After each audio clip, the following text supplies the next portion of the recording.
To some fun as India storms into the final against South Africa, powered by Harmanpreet's grit and Jemima's brilliance.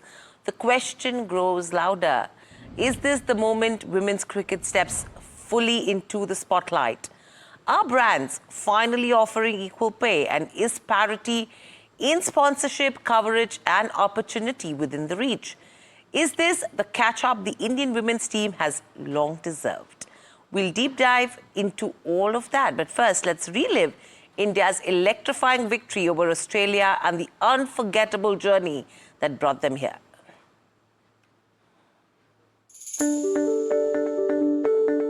A roar shook D.Y. Patil Stadium. The Indian women's cricket team has done the unthinkable, defeating Australia, the 7-time champions, in a historic World Cup semi-final. This is more than victory, it's redemption. We remember 2017, Mithali Raj, Jhulan Goswami, and a final that ended in a heartbreak. That moment gave India heroes, but left behind an unfulfilled promise.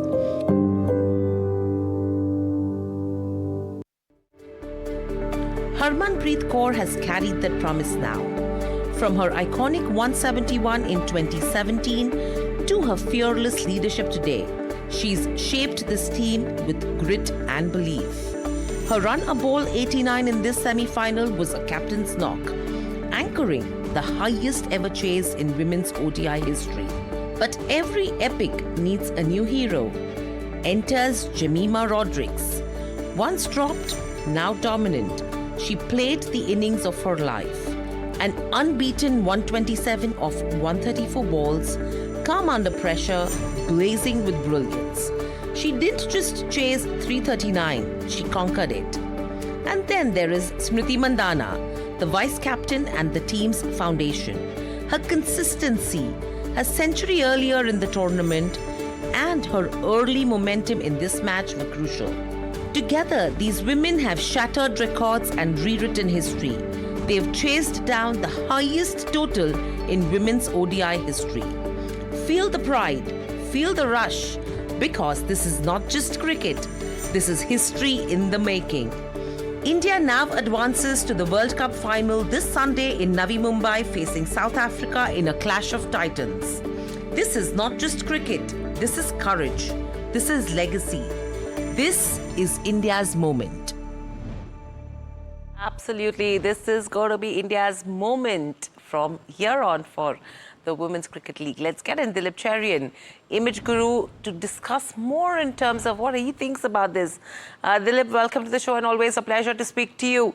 You know, my first question coming to you is, this is something which is long awaited.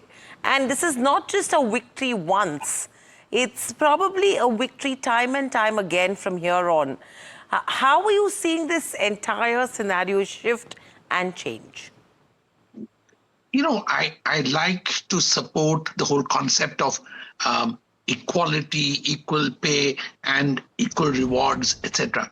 At the end of the day, unfortunately, this parity and the disparity, both this parity and this disparity, is something that we have lived with for a while, and it will take a little bit more time before a real rate equalization, as I call it, would happen.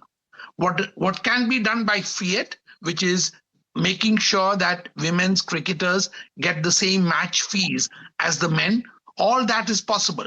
But at the cutting edge, what happens actually is the kind of money that these forms of cricket can attract. There are various grades of cricket, and the fact is that at the moment, the men's T20 guys are the ones getting, I would say, a lion's share of the loot. Is this going to be something that will change rapidly? We'll have to see how the numbers stack up as far as viewership is concerned, as far as sponsorship is concerned, and as far as consistent match performance is concerned. I think they've scored big. They deserve immense congratulations. And it's a bold step on the way to equalization. But as I said, it ultimately depends on the millions of consumers of cricketing content. That's what matters most. That's interesting that, yes, differences, Dilip, have always remained, but coming and playing a catch-up now is the key. And it's not only about a catch-up or equality when it comes to the financial aspect of it. You're talking about, say, from a performance perspective, you're talking about the brand perspective as well, that the individuality that you will see from a woman cricketer to a man, right? How are you seeing that aspect shape up as well? Great question. And it's very important to focus on this because, as you said, it really depends on the heroes we create on either side. So as these women get fleshed out into more than just, easily forgotten names of players and become something that is a byword, something that people listen to, something that people yearn for, that is when the difference happens. So today you have the handful of women cricketers who have become, comfortable for the watcher of cricket to roll over their tongues. So I think that this is a huge step forward. Victory matters. And in fact, it will be victory in the matches that matter that will result in these women being recognized for the kind of talent, the huge jump in fitness and performance that you've seen. And now, in a sense, I would say that to a watcher of class cricket action, women are performing and doing the kinds of things which will result in greater viewerships. As I said, we need to see how the trends go. We need to see how much, distinction and disparity there is between the various forms of cricket.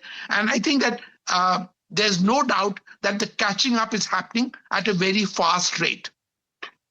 Dilip, so my question to you is, if you have to actually rate this on a scale of 1 to 10, 10 being the highest, how close is the women's team to the men's team?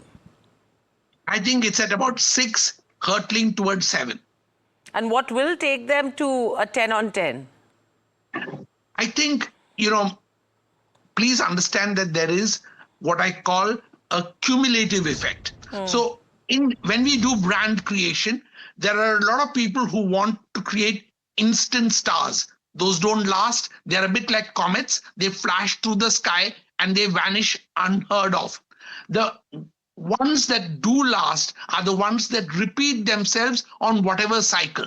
So for women's cricket to move from a 7 to a 10, you will need these kind of victories. You will need to make sure that these teams remain consistent. You will need to make sure that the heroines stay on the crease for a longer period of time. So team selectors, team sponsors, all of them have to hold the ground, and only then will we see this movement from 7 to 10.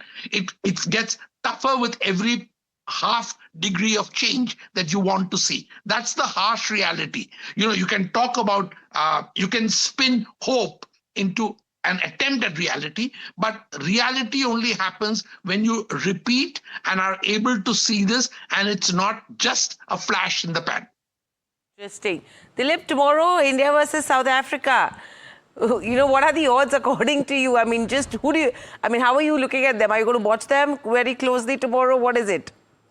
If I were a betting man, I would bet on India, but I'm not a betting man, but I am a watching person, and I will watch actually to see how the crowds stack up. For me, that is an important measure. The level of enthusiasm in the stands and the kind of numbers that the channels report in terms of viewership. For a brand person and for someone who's watching images, the performance of the top performers is also important, but more important is the enthusiasm in the stands and the excitement in the numbers, the frisson that it creates in the channels. That's what matters most. Absolutely. And I think, I'm sure everyone's going to be watching out and hooting likewise. Thank you so much for joining us on the show at NDTV Profit. Always a pleasure to speak to you. And tomorrow is going to be the day when you have India women's team who will be playing against South Africa tomorrow. And it's going to be an interesting match. It's going to be a clash of the titans. And I think, you know, the other aspect we will want to cover on Monday morning is how has this led to that uptick for companies like Zomato and Swiggy and the kind of ordering surge that these companies are going to see as well on a Sunday?